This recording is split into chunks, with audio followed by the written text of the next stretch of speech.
So double helical gear అనేది మనకు మార్కెట్లో పిక్చర్లోకి వచ్చిందని అంటే that is the major advantage that which can eliminate, that means the double helical gear can eliminate the axial thrust which is developed in the single helical gear. Single helical gear lo manaki predominant aina the drawback aina axial thrust ni we can eliminate using a double helical gears, right? The first important, this is also used to connect, first point in the double helical gear used to connect parallel, of course non-intersecting shafts, right? So here మనకి నార్మల్గా helical gear it maybe single helical అవ్వచ్చు, it maybe double helical అవ్వచ్చు అండి. Helix angle అది left hand helix or right hand helix రెండు చూపించే ప్రయత్నం చేద్దామండి. So let us try to observe helical గేర్లో మనకి జనరల్గా అది లెఫ్ట్ హ్యాండ్ హెలిక్సా రైట్ హ్యాండ్ హెలిక్సా అనేది మనం ఒక స్మాల్ డయాగ్రామ్ ద్వారా అబ్జర్వ్ చేసే ప్రయత్నం చేద్దాం. In case of helical gear, right, gear teeth అనేవి, సో గేర్ టీత్ అనేది మనం ఇలా చూద్దాం. రైట్, హెలికల్ గేర్ యొక్క గేర్ టీత్ చూస్తున్నాం. So no doubt in the helical gears the gear teeth makes at an angle with the shaft axis, ఆ angle మనం helix angle అనుకున్నాం. అండ్ హెలిక్స్ యాంగిల్ రేంజ్ అనేది మనకి నార్మల్గా సింగిల్ హెలికల్లో అనుకోండి 15 to 35 కనిపిస్తుంది, అదే డబుల్ హెలికల్లో అనుకోండి 20 to 45 వరకు మనం యూజ్ చేస్తామని చెప్పుకున్నాం. Right, observe this. సో అది లెఫ్ట్ హ్యాండ్ హెలిక్సా రైట్ హ్యాండ్ హెలిక్సా అనేది ఎలా చెప్పుకుంటామంటే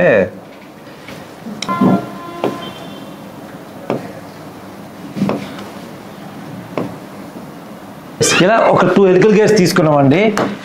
సో ఇందులో షాఫ్ట్ యాక్సెస్ని చూపిద్దాం. So let us try to observe, this is our shaft axis. ఇలా షాఫ్ట్ యాక్సెస్ ఉందనుకోండి. సో ఇలా ఒక డయాగ్రామ్ మనకి ఎస్పెషల్లీ కాంపిటేటివ్ ఎగ్జామ్స్లో ఇలా డయాగ్రామ్ ఇచ్చి ఇది లెఫ్ట్ హ్యాండ్ హెలిక్సా లేదా రైట్ హ్యాండ్ హెలిక్సా అని అంటే జస్ట్ ఒక స్మాల్ ట్రిక్ అయితే యూజ్ చేయొచ్చండి. Axis of rotation, right. So ఇలా డయాగ్రామ్స్ అబ్జర్వ్ చేసి మనం లెఫ్ట్ హ్యాండ్ని గేర్ మీద గేర్ డయాగ్రామ్ మీద ప్లేస్ చేసామనుకోండి.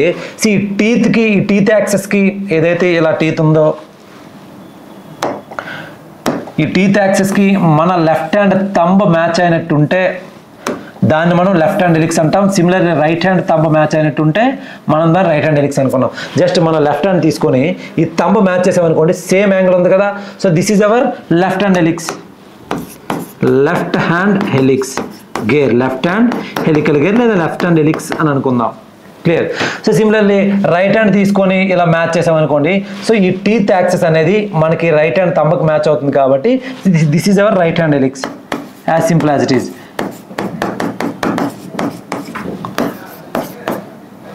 Right hand helix. సో ఇలా అబ్జర్వ్ చేయడానికి రీజన్ ఏంటంటే రీసెంట్గా జరిగిన కొన్ని కాంపిటేటివ్ ఎగ్జామ్స్ ఇలా ఒక డయాగ్రామ్ ఇచ్చి ఇది లెఫ్ట్ హ్యాండ్ హెలిక్సా right hand helix, for example ఈ డయాగ్రామ్ ఇచ్చారనుకోండి ఇలాగా. సో ఇది లెఫ్ట్ హ్యాండ్ రైట్ హ్యాండ్ అంటే జస్ట్ ఈ డయాగ్రామ్ మీద first right hand thumb place చేయండి. డెఫినెట్గా టీత్ యాక్సెస్ ఎలా ఉన్నాయి బట్ మన థంబ్ యాక్సెస్ ఎలా ఉంది కాబట్టి this is not the right hand helix. Left hand place చేసామనుకోండి, ఏదైతే టీత్ యాక్సెస్ ఉందో మనకి ఈ యొక్క లెఫ్ట్ హ్యాండ్ థంబ్కి మ్యాచ్ అవుతుంది కాబట్టి this is our left hand helix and this is our right hand helix, right. Anyway for double helical gears we can eliminate the axial thrust completely. So ఇలా double helical గేర్ని ఒకే periphery మీద cut చేయడం వల్ల దీనిలో develop అయిన మనకి ఒకసారి observe చేద్దామండి. ఒక లెఫ్ట్ హ్యాండ్ హెలిక్స్ ఒక రైట్ హ్యాండ్ హెలిక్స్ ఒకే పెరిఫరీ మీద కట్ చేయడం వల్ల సో ఈ పాయింట్ దగ్గర మనకి డెవలప్ అయిన థ్రస్ట్ ఫోర్స్, సో ఈ పాయింట్ మీద డెవలప్ అయిన థ్రస్ట్ ఫోర్స్ ఇది. సిమిలర్లీ ఈ గేర్ ఈ రైట్ హ్యాండ్ హెలిక్స్ మీద డెవలప్ అయిన థ్రస్ట్ ఫోర్స్ ఇది. సో ఈ రెండు ఫోర్సెస్ ఏమవుతాయంటే మనకి క్యాన్సిల్ అవుతాయండి. This is the left hand helix మీద డెవలప్ అయిన థ్రస్ట్ ఫోర్స్ అండ్ ఇది రైట్ హ్యాండ్ హెలిక్స్ మీద డెవలప్ అయిన థ్రస్ట్ ఫోర్స్.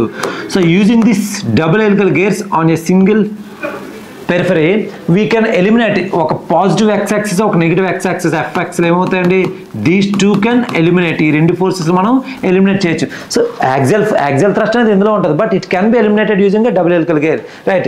ఈ ఎఫెక్ట్స్ వలన it will generate one axial thrust in this direction and ఈ రైట్ హ్యాండ్ హెలిక్స్ వలన it will generate one axial thrust in this direction. So ఈ విధంగా మనం we can eliminate the axial thrust in the double helical gear, right. Third important point ఏంటంటే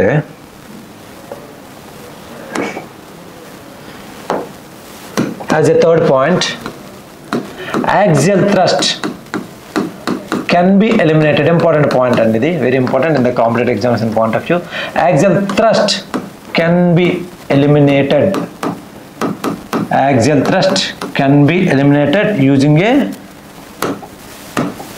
double helical gears. అది ఎలాగ eliminate అవుతుందనేది మనం already ఇప్పుడే చూసాం. Two opposite forces, two equal and opposite forces meeting at a point can cancel each other, right? So దీనికి సంబంధించి for double helical gears the helix angle for double helical gears already the double helical gears కోసమే మనం మాట్లాడుకుంటున్నాం. of course for double helical gears in general గా helix angle పెరిగే కొద్ది మనకి thrust force axle thrust అనేది పెరుగుతుంది అనుకున్నాం. అండ్ ఇందులో నో ఇష్యూ, డబుల్ హెలికల్ గేర్లో మనకి యాక్సిల్ థ్రస్ట్ పెరిగినా సరే ఆపోజిట్ ఫోర్సెస్ క్యాన్సిల్ అయిపోతాయి కాబట్టి we can maintain a larger helix angles. Larger helix angle maintain చేయడం వల్ల we can achieve a smoother engagement which can reduce the impact stresses, which can reduce the vibrations, which can reduce the wear and tear and can be adapted for high speed applications. Helix angle ranges from 20 degrees to 45 degrees. This is one important observation. So we can use a larger helix angle in case of double helical gears. As a fifth point, we can see double helical gear use చేయడం వల్ల we can have the major advantage, that is ఏదైతే single helical gear లో axle thrust ఉందో that we can eliminate by maintaining relatively larger helix angles in order to keep the smooth engagement. Now the major disadvantage is the manufacturing cost. ఒక single periphery మీద ఒక left hand helix ఒక right hand helix ఏవైతే ఈ రెండు చూసామో, in case of single helical gear ఒక gear మీద ఏదో లెఫ్ట్ హ్యాండ్ అని ఉంటుంది లేదా ఒక రైట్ హ్యాండ్ అని ఉంటుంది, ఏదో ఒక gear with one left hand helix or one right hand helix.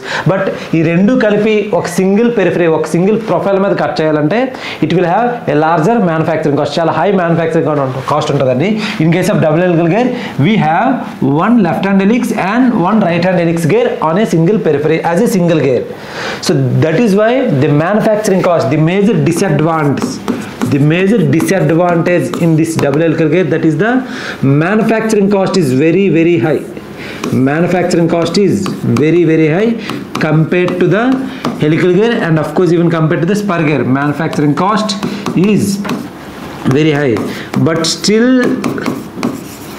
మనకి స్మూత్ ఆపరేషన్ కావాలి, ఏదైతే మనకి యాక్సిల్ థ్రస్ట్ ఉండకూడదు అలాంటి కండిషన్లో we can go for this double helical gear by compromising a cost of the gear, manufacturing cost of the gear. So this is about the double helical gears. Up to now we have seen the three important gears which is for connecting a parallel shaft, of course non-intersecting shaft, that is the spur gear. So spur gear కోసం కొన్ని important points చూసామండి. So ఏవైతే spur గేర్లో ఉన్నాయో ఈ sudden engagement వల్ల వచ్చిన డ్రాబ్యాక్స్ని we can eliminate using a helical gears, ఇది సింగిల్ హెలికల్ గేర్.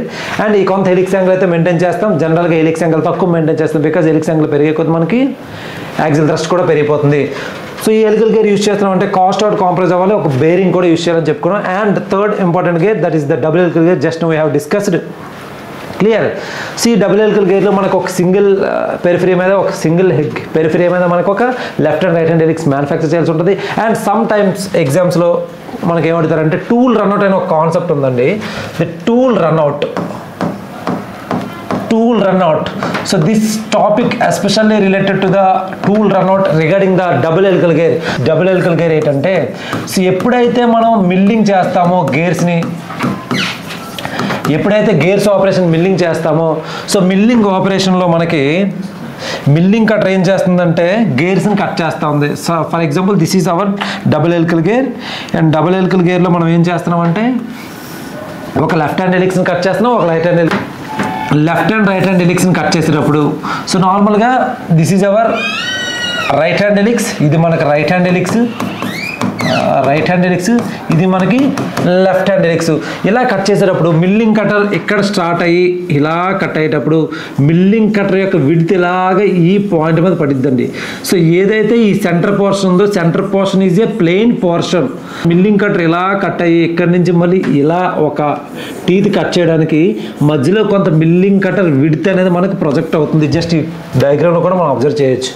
సో ఏదైతే ఈ సెంటర్ పోర్షన్ ఉందో this centre portion having no teeth, ఈ సెంటర్ పోర్షన్ ఒక plain surface. So tool runout అంటే ఏంటంటే ఈ ఖాళీ గ్యాప్ ఏదైతే ఉంది, స్మాల్ స్పేస్ ఉందో, ప్లేన్ స్పేస్ ఉందో, దీన్ని మనం టూల్ రన్ సి 3 గేర్స్ అయిన తర్వాత let start our 4th gear, that is the bevel gear అండి. సి బెవెల్ గేర్స్ అనగానే ఆన్ ది అదర్ అండ్ ఏదైతే ప్యారలల్ షాఫ్ట్ కనెక్ట్ చేసామో దానికి ఒక 3 గేర్స్ ఉన్నాయి.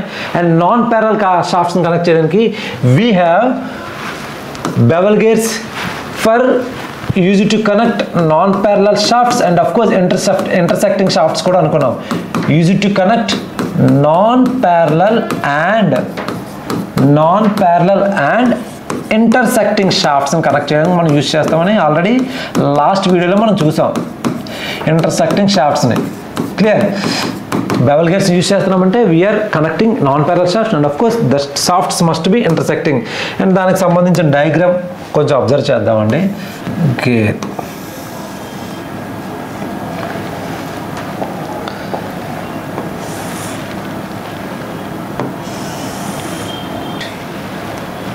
ఓకే. సి బెవెల్ గేర్స్ని మనం ఇంటర్సెక్టింగ్ షాఫ్ట్కి non parallel shaft, see 1 shaft and this is another shaft. See 2 షాఫ్ట్లని చూడంగానే మనం చెప్పొచ్చు ఇది ఒక shaft axes, this is 1 shaft access and అవతలది ఇంకొక షాఫ్ట్ యాక్సెస్. సి 2 షాఫ్ట్ యాక్సెస్ని చూడంగానే these 2 shaft axes are non parallel and of course they are intersecting at some angle. Clear, they are intersecting at some angle. So అందుకని bevel gears మనం ఏం చేస్తామంటే non parallel and intersecting shaft connect చేస్తామని చెప్పుకున్నాం. Clear. And ఈ diagram bevel గేర్స్ని నార్మల్గా చూపించాలంటే వీ కెన్ యూజ్ ఈ yellow colour line or the gear teeth ఇలా ఉంటాయని అనుకోవచ్చండి. సి బెవెల్ గేర్స్ యొక్క gear teeth. Clear. So bevel gears can be used for non parallel intersecting shafts. And ఇందులో కొన్ని టైప్స్ని మనం తీసుకోవచ్చండి. ఇంపార్టెంట్ కొన్ని టైప్స్ చూస్తే స్ట్రైట్ బెవెల్ గేర్స్లో types. Straight bevel gear type, that is the straight bevel gear, spiral bevel gear,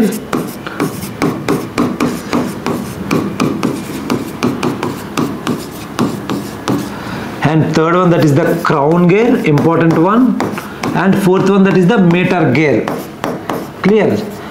so metre gear అనగానే మనకు ఒక ఇంపార్టెంట్ అప్లికేషన్ అయితే గుర్తుకు రావాలి. The special application of this metre gear is to connect 2 shafts which are at right angles. See bevel gears అనేసరికి bevel gears can be connected at any angle, but a 2 shafts అయితే 90 degreesలో intersect అవుతాయో అలాంటి kind of bevel gear టైప్ని మనం అనుకోవచ్చండి mitre gear which connects 2 shafts which intersect at 90 degrees. So bevel gear can be intersect at any angle. If this angle is 90 degrees, we can call that particular type of bevel gear as meter gear. Right. Next crown gears అన్నింటినీ ఒక diagram ద్వారా observe చేద్దామండి. Straight bevel గేర్లో teeth అనేది ఇక్కడ చూస్తున్నాం కదా స్ట్రైట్గా ఉంటాయి. అండ్ స్ట్రైట్ బెవెల్ గేర్లో టీత్ అనేది జస్ట్ ఇలా స్ట్రైట్గా ఉంటాయండి. కూడా తీసుకొచ్చామండి చూడొచ్చు. ఇందులో 2 types straight bevel gear and this one is the this is straight bevel gear and this is spiral bevel gear. ఇందులో స్పైరల్ బెవెల్ గేర్లో మనం టీత్ చూస్తే కొంత కర్వ్ షేప్లో కట్ చేసి ఉంటాయి చూడొచ్చండి ఇలాగా. సో ఇలా కర్వ్ షేప్లో మనకి ఇలా టీత్ అనేవి కట్ చేసి ఉంటాయి. వేరే స్ట్రైట్ బెవెల్ గేర్లో వీటిలన్నీ స్ట్రైట్గా టీత్ అనేవి జస్ట్ ఇలా స్ట్రైట్గా కట్ చేసి ఉన్నాయి. ఈ స్పైరల్ బెవెల్ గేర్లో టీత్ అనేవి కొంత కర్వ్డ్ షేప్లో ఉన్నాయి. అండ్ ఈ crown gear, so this one is the crown gear అండి. ఈ క్రౌన్ గేర్ యొక్క స్పెసిఫిక్ ఫీచర్ ఏంటంటే ఏదైతే ఈ షాఫ్ట్ యాక్సెస్ ఉందో ఈ షాఫ్ట్ యాక్సెస్ అనేది ఈ యొక్క అనదర్ షాఫ్ట్ ఈ గేర్ యొక్క సెంటర్ పాయింట్ అనేది ఏదైతే ఈ గేర్ యొక్క సెంటర్ పాయింట్ ఉందో అనదర్ మేటింగ్ గేర్ యొక్క సెంటర్ పాయింట్కి మ్యాచ్ అవుతుందండి. We can say that the centre access of one gear అనేది ఇంకొక గేర్ యొక్క సెంటర్కి ఒక కామన్ పాయింట్ సెంటర్ పాయింట్ దగ్గర మేట్ అవుతుంది. రైట్. వీ కెన్ సే ఈ క్రౌన్ గేర్లో ఒక గేర్ యొక్క షాఫ్ట్ యాక్సెస్ అనేది ఎగ్జాక్ట్లీ అనదర్ గేర్ యొక్క సెంటర్ యాక్సెస్తో మనకు మీట్ అవుతుంది. అంటే ఇలా చూస్తే the projection of these 2 axes. So ఈ గేర్ యొక్క centre point say S okay. So ఈ యొక్క పినియన్ యొక్క షాఫ్ట్ యాక్సెస్ అండ్ ఈ గేర్ యొక్క షాఫ్ట్ యాక్సెస్ చూస్తే ఎగ్జాక్ట్లీ మనం అబ్జర్వ్ చేసిన పాయింట్ ఏంటంటే ఈ గేర్లో మనకి ఎగ్జాక్ట్లీ ఈ గేర్ సెంటర్ పాయింట్ దగ్గర మనకు మ్యాచ్ అవుతుంది. So this is the importance of this crown gear. ఈ క్రౌన్ గేర్ యొక్క పిచ్ కోన్ యాంగిల్ మనం చూస్తే the pitch cone angle the pitch cone angle of this crown gear is theta is equals to 90 degrees అండి. Crown గేర్ని mitre గేర్ని మనం పిచ్చుకోని angle especially ఎగ్జామ్స్లో అడుగుతుంటారు. ఈ క్రౌన్ గేర్కి నార్మల్ బెవల్ గేర్కి ఓన్లీ డిఫరెన్స్, ఈ బెవల్ గేర్లో అనుకోండి నార్మల్గా మనకి షాఫ్ట్ యాక్స్ అనేది ఒక పాయింట్ దగ్గర మీట్ అవుతాయి, ఆ పాయింట్ అనేది సెంటర్ పాయింట్ అవ్వదు, ఖచ్చితంగా ఇంటర్సెక్ట్ అవుతాయి. ఫర్ ఎగ్జాంపుల్ ఈ గేర్లో ఇది మనకి ఈ బెవల్ గేర్ యొక్క shaft axis and this is the shaft axis of this mating bevel gear. ఇది ఎక్కడ మేట్ అవుతాయంటే చూస్తే ఎక్కడో దగ్గర ఇంటర్సెక్ట్ అయ్యాయి. ఒకవేళ ఈ పాయింట్ అనేది ఈ సెంటర్లో అయినట్టుంటే దాన్ని మనం క్రౌన్ గేర్ అని చెప్పుకుంటాం. If this intersection point is exactly at the centre of this gear, then that particular can be called as a crown type of gear, crown gear. Or this crown gear, it comes under the category of bevel gear, which is used to connect the two non-parallel intersecting shafts. Similarly, ఇక్కడ మనం దీనికి కూడా observe చేస్తే ఏదైతే spiral bevel ఉందో, so దీని shaft axis ఇది, at the same time ఈ షాఫ్ట్ యాక్స్ ఇది. So these two are non parallel shafts, and of course they are intersecting at this common point, no doubt. అవి point దగ్గర అయితే intersect అవుతున్నాయి, కానీ ఈ ఇంటర్సెక్టింగ్ పాయింట్ అనేది ఇలా సెంటర్ దగ్గర, ఇంకొక గేర్ యొక్క సెంటర్ దగ్గర ఉంటే ఆ పర్టికులర్ గేర్ని మనం ఏం చెప్పుకోవచ్చు అంటే క్రౌన్ గేర్ అని చెప్పుకోవచ్చు. సో అలాంటి క్రౌన్ గేర్లో the pitch cone angle of this crown gear is 90 degrees. And one more important type of bevel gear, that is the mitre gear. Yes, దీని గురించి అయితే కొంత ఇన్ఫర్మేషన్ అయితే మనం చూడాలండి, బికాస్ ఈ మీటర్ గేర్ కోసం ఎగ్జామినేషన్లో క్వశ్చన్స్ అయితే అడుగుతూ ఉంటారండి. క్లియర్? ఈ మీటర్ గేర్ అనేసరికి meter gear is a kind of bevel gear which is used to connect the parallel and intersecting shaft. So metre gear ఎలా చెప్పుకోవచ్చు అంటే, if the two shafts of the bevel gears, if two shafts connecting the bevel gears, if two shafts connecting the bevel gears intersecting at right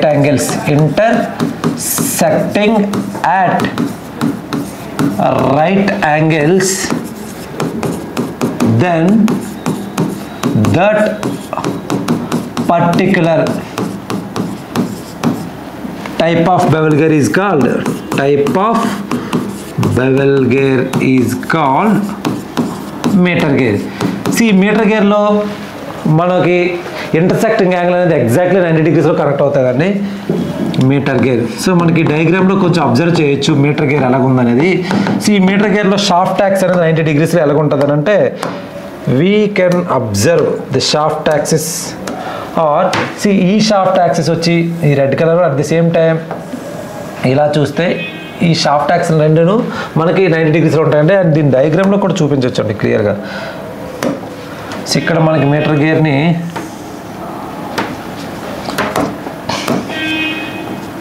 మనకి ఎలా కనిపిస్తుంది అంటే, this is a typical mitre gear which is used for connecting the two non parallel and intersecting shaft. That to intersecting angle must be 90 degrees.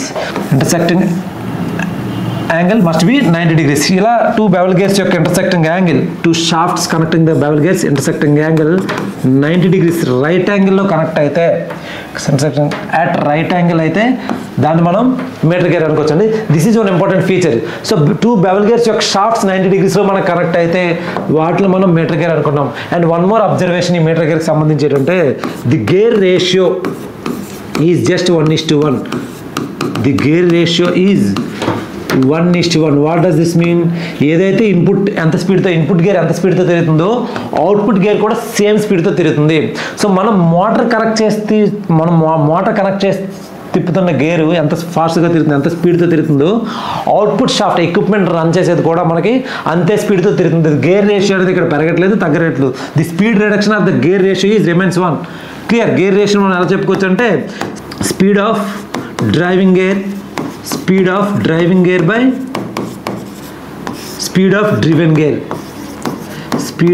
driven gear. So speed of driving gear by speed of driven gear. So ఇక్కడ gear ratio 1 అంటున్నాం అంటే, speed of driven gear is equal to speed of driving gear. So driving gear ఎంత స్పీడ్గా ఉంటుందో driven gear కూడా అంతే స్పీడ్గా తిరుగుతుంది. సో ఇలాంటి పర్టికులర్ గేర్ని మనం మీటర్ గేర్ అనుకుంటున్నాం. అండ్ దీని యొక్క typical application of this metre gear చూస్తే, that is the governor spindle అండి. Typical application of metre gear. So typical application of meter gear, that is the governor spindle shaft. So ఏదైతే మనకి internal combustion ఇంజిన్లో ఇక్కడ ఈ యొక్క governor చూస్తే ఈ governor spindle కనిపిస్తుంది కదండి, this is the governor spindle shaft and ఇక్కడ ఈ స్మాల్ షాఫ్ట్ వచ్చి this is the crank shaft అని మనం చెప్పుకోవచ్చు. So this is the crank shaft which runs with the help of an IC engine. So crank shaft ఎలా తిరుగుతుందంటే with the help of engine మనకు తిరుగుతుంది. Engine, piston, connecting rod, crank and crank shaft. So as long as the engine runs crank shaft rotates. ఈ crank shaft నుంచి పవర్ని మనం ఈ spindle షాఫ్ట్కి ట్రాన్స్ఫర్ చేయడానికి, that means the horizontal rotation of the crank shaft can be converted into the vertical motion of the spindle షాఫ్ట్ని connect చేయడానికి మనం బెవెల్ గేర్, మీటర్ గేర్ని యూజ్ చేసుకోవచ్చు. అంటే ఇక్కడ బెవెల్ గేర్ అని మెన్షన్ చేశారు. The specific application this kind of bevel gear here is mitre gear. మనం ఇక్కడ యూజ్ చేసే గేర్ మీటర్ గేర్. సో ఇక్కడ యూజ్ చేసిన ఈ meter gear which is having the same, ఈ క్రాంక్ షాఫ్ట్ ఎంత స్పీడ్తో తిరుగుతుందో ఈ గవర్నర్ స్పిండిల్ షాఫ్ట్ కూడా అంతే ఫాస్ట్గా తిరుగుతుంది. So this is one important application of the meter gear. So here the purpose of governor, we know that governor is a mechanical device which controls the fuel supply according to load on the engine. As the load on the engine increases, crank shaft speed తగ్గిపోతుంది. So అలాంటి టైంలో governor యొక్క purpose ఏంటంటే fuel సప్లైని పెంచి crank shaft స్పీడ్ని పెంచాలి. At the same time, if the load on the engine decreases, the speed of the crankshaft increases. Clear? అలాంటప్పుడు speed పెరిగిపోతే governor యొక్క spindle speed కూడా పెరిగిపోతుంది. అలాంటి టైంలో ఫ్యూల్ సప్లైని తగ్గించి దాని యొక్క స్పీడ్ని రెగ్యులేట్ చేయాలి. The purpose of governor is to react according to the load variation on the engine. So దానికి తగ్గట్టుగా క్రాంక్ షాఫ్ట్ స్పీడ్ని కంట్రోల్ చేయడానికి, ఫ్యూల్ సప్లైని ఆల్టర్ చేయడానికి మనకు అక్కడ రిక్వైర్మెంట్ ఏంటంటే క్రాంక్ షాఫ్ట్ ఎంత స్పీడ్తో తిరుగుతుందో గవర్నర్ స్పిండిల్ షాఫ్ట్ కూడా అంతే స్పీడ్తో తిరగాలి. Clear? So this is the governor spindle shaft. Governor spindle shaft ఇక్కడ ఆల్రెడీ రాసింది governor spindle. Bell crank mechanism ఒకటి వాడతారండి. ఇక్కడ నుంచి మనకి ఫ్యూల్ సప్లై ఆల్టర్ అయి ఉంటుంది. సియర్ ఇక్కడ నుంచి మనకి bell crank, bell lever, bell crank mechanism ద్వారా మనకి ఫ్యూల్ సప్లై కనెక్ట్ అవుతుందండి. సో ఇక్కడ మనకి ఇది గవర్నర్ ఫ్యూల్ సప్లై ఎలా కంట్రోల్ చేస్తుందని మన ఇంటెన్షన్ కాదు. అండ్ ఈ క్రాంక్ షాఫ్ట్ నుంచి గవర్నర్ స్పిండిల్ షాఫ్ట్ని కనెక్ట్ చేయడానికి we use a meter gear. And no doubt the another important observation of this metre gear is to change the direction of motion. Use it to change the direction of motion. So metre gear use చేసి మనం speed reduction ఏం చేయం, కానీ ఏం change చేస్తున్నాం, horizontal shaft rotation మనం vertical shaft రొటేషన్గా మనం చేయడానికి యూజ్ చేస్తున్నాం. సో మీటర్ గేర్ యూజ్ చేసి we can convert the horizontal rotation of shaft into the vertical rotation of the shaft just to change the direction of motion. Use to change the direction of motion. This is the important application of metre gear. And ఈ direction of motion మనం ఎక్కడ చేస్తున్నామంటే governor spindle shaft, హారిజాంటల్గా తిరిగే crank shaft నుంచి వర్టికల్గా తిరిగే spindle షాఫ్ట్ని, governor spindle షాఫ్ట్ని కనెక్ట్ చేయడానికి we use a meter gear without any speed reduction. Right? To connect crankshaft in IC engine to crankshaft to spindle shaft, of course in governor అక్కడ కనిపిస్తుంది కదండి spindle shaft, of course without speed reduction, without any speed reduction, without a speed reduction we use meter gear to change the direction of motion, So these 3 points regarding this meter gear is very important. Meter gear అనేది ఎప్పుడు use చేస్తామంటే when two non-parallel shafts are intersecting at right angle and using a meter gear we cannot have any speed reduction. The gear ratio remains 1:1. And of course third important point, meter gear use చేయడం వల్ల we can change the direction of motion. Of shaft. See 3 points related to meter gear is very important. And let us try to observe the another gear, that is the hypoid gear. So hypoid gears అనగానే మనకి గుర్తుకు రావాల్సింది bevel gears and bevel గేర్లో crown gear, spiral bevel, straight bevel and mitre gears అన్నీ మనం non parallel intersection shaft వాడుతాం. Where hypoid gears, skew gears and of course worm gears, ఈ 3 gears మనం ఎందుకు ఎక్కడ వాడతామంటే క్రాస్ రైలికల్ గేర్స్, ఈ 4 గేర్స్ ఎక్కడ యూజ్ చేస్తామంటే for the non parallel and non intersecting shafts, non parallel and non-intersecting shafts. ఈ hypoid gear లేదా ఈ నాన్ ప్యారలల్ నాన్ ఇంటర్సెక్టింగ్ షాఫ్ట్స్ని కనెక్ట్ చేయడానికి జనరల్గా ఎగ్జామ్స్లో ఒక టైప్ ఆఫ్ టెర్మినాలజీ కనిపిస్తుంది అంటే that is the skew gears అని ఇస్తుంటారండి ఆప్షన్స్లో. సో స్క్యూ గేర్స్ అని ఇచ్చిన, హైపాడ్ గేర్స్ అని ఇచ్చిన, క్రాస్డ్ హెలికల్ గేర్స్ అని ఇచ్చిన, వర్మ్ అండ్ వర్మ్ గేర్స్ అని ఇచ్చినా సరే these 4 kind of gears can be considered as a screw gears which is used to connect the non-parallel and non-intersecting shaft. దీని యొక్క టిపికల్ అప్లికేషన్ వచ్చి డిఫరెన్షియల్ ఇన్ ఆటోమొబైల్. హైపాడ్ గేర్స్ యొక్క typical application వచ్చి differential in automobile. So differential mechanism in automobile. So differential అనగానే మనకి ఏం గుర్తు రావాలండి? In automobiles. సో డిఫరెన్షియల్ యొక్క పర్పస్ ఏంటంటే which helps in the turning. ఇక్కడ మనకు కనిపిస్తుంది differential. So this is the propeller shaft. Using this propeller shaft and differential మనం కనెక్ట్ చేస్తాం. Clear?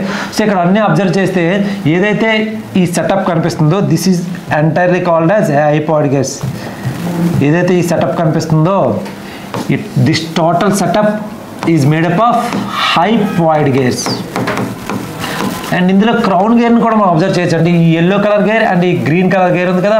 So this is at set of ఈ వచ్చి మనకి క్రౌన్ గేర్ అరేంజ్మెంట్ అండి. సో ఈ అరేంజ్మెంట్ వచ్చి మనకి crown gear arrangement. Yellow colour mating with a this propeller shaft mating with a crown wheel. So this is మనకి crown gear arrangement. Crown gear. Crown gear అనేసరికి ఈ ప్రొపెల్లర్ షాఫ్ట్ ఎలా prolong అవుతుంది, అట్ ది సేమ్ టైం ఈ crown wheel ఎక్కడైతే mate అవుతుందో ఆ intersecting అనేది దీని యొక్క సెంటర్ పాయింట్ దగ్గర ఉంటుందని అనుకున్నాం. So yellow propeller shaft with crown wheel makes a crown gear arrangement. And ఏదైతే డిఫరెన్షియల్ ఉందో ఈ blue colour and green colour gears ఉన్నాయో these are made up of hypoid gears which is the differential which helps in the turning of the vehicle. Clear? And last gear in this video that is the worm and worm wheel అండి. Worm and worm wheel చూడగానే మనం చెప్పొచ్చు this having one worm shaft. Worm shaft మనకి ఇలా కనిపిస్తుంది. పైన కనిపిస్తుంది కదండి, this is our worm shaft. ఈ యొక్క red colour one is the worm shaft access. And ఏదైతే ఇలా కనిపిస్తుందో this is our worm wheel axis. And worm and worm wheel కూడా మనం ఏం చెప్పుకోవచ్చు అంటే these two are also use it to connect non parallel and non intersecting. Non parallel and non intersecting షాఫ్ట్స్కి అయితే కనెక్ట్ చేస్తున్నాం. One of the best advantage using this worm gear that is the gear ratio. Speed reduction ratio లేదా gear ratio అనేది చాలా large నెంబర్స్లో మనం get in అవ్వచ్చండి. Gear ratio or speed reduction ratio. Speed reduction ratio. మనకి using a worm gear we can achieve 50:1 to nearly 300:1 which is very very large reduction. Clear? See, దీని అర్థం ఏంటి? Motor shaft 50 revolutions చేస్తే that means the worm shaft this is generally connected to motor shaft and or the input shaft అని కూడా అనుకోవచ్చు దీన్ని మనం. Clear? This is our output shaft. Clear? ఈ మోటార్ షాఫ్ట్ మనకి 50 రెవల్యూషన్ చేస్తే ఈ వీల్ అనేది ఓన్లీ 1 రెవల్యూషన్ చేస్తుంది. That is what the 50:1 reduction. Similarly using this arrangement we can achieve 300:1 ratio gear ratio. That means that motor shaft 300 times revolution చేసేసరికి entire wheel అనేది only 1 revolution చేస్తుంది. The speed reduction ratio is very very large using this worm and worm wheel. Very important observation. And one more small observation ఏంటంటే worm and worm wheel ఏదైతే worm shaft ఉందో the shaft is must always be input. ఎప్పుడైతే మనం షాఫ్ట్ని తిప్పుతామో అప్పుడే మనకి worm wheel తిరిగిద్ది. Otherwise if you try to rotate this wheel the worm shaft will not rotate. Input must be a worm shaft అండి. Worm and worm వీల్లో మనకి వర్మ్ షాఫ్ట్కే ఇన్పుట్ ఇవ్వగలం. This is only the input shaft, this is only the output shaft. Vice versa is not possible. If you try to rotate this wheel the worm shaft will not rotate. ఇందులో input must be a worm shaft, output must be a worm wheel అండి. Vice versa is not possible. And vice versa is not possible. దీన్నే మనం ఏమంటామంటే self locking of this gear arrangement అన్నది. This is one important point. Right. Worm and worm wheel last kind of గేర్కి సంబంధించి we can observe the 3 points. The first is very common point, non parallel non intersecting సాఫ్ట్కి అయితే use చేస్తాం. Gear ratio చాలా ఎక్కువగా మనం attend చేయొచ్చు, 50:1 to 300:1. And self locking అంటే ఇందులో వర్మ్ అండ్ వర్మ్ షాఫ్ట్లో worm shaft must be an input and worm wheel must be output. దాని యొక్క రివర్స్ అప్లికేషన్ అనేది cannot be possible and this can be called as. ఒక రివర్స్లో మనం తిప్పడానికి ట్రై చేస్తే it will not rotate. Worm shaft వీల్ని తిప్పితే షాఫ్ట్ రొటేట్ అవుతుంది. That can be called as self locking in this gear arrangement. And this is about the gear